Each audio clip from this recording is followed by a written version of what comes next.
ইসরায়েলের প্রধানমন্ত্রী বিনিয়ামিন নেতানিয়াহুর কার্যালয় নিশ্চিত করেছে, দোহায় হামাস নেতাদের উপর এই হামলা চালিয়েছে ইসরায়েলি সেনারা। কাতারে এটিই প্রথম ইসরায়েলি হামলা। মধ্যস্থতাকারী হিসেবে গাজা যুদ্ধবিরতি আলোচনায় গুরুত্বপূর্ণ ভূমিকা রাখছে দেশটি। The evidence is clear.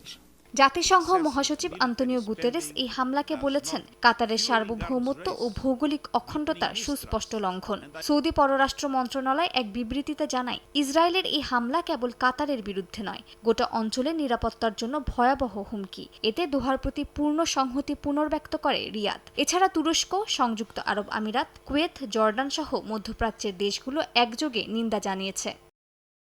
দোহায় হামাস নেতাদের ওপর ইসরায়েলি বিমান হামলার কড়া নিন্দা জানিয়েছেন ইরানের প্রেসিডেন্ট মাসুদ পেজিশকিয়ান। এক বিবৃতিতে তিনি জানান, ইসরায়েলের অপরাধ ও সন্ত্রাস কোনো সীমা মানে না এবং কূটনৈতিক প্রচেষ্টাকে ধ্বংস করে দিচ্ছে।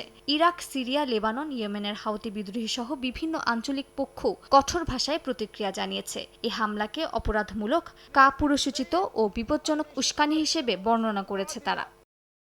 কাতারে ইসরায়েলি হামলার তীব্র নিন্দা জানিয়েছে যুক্তরাজ্য, ফ্রান্স, জার্মানি, স্পেন, ইতালি সহ ইউরোপের বিভিন্ন দেশ।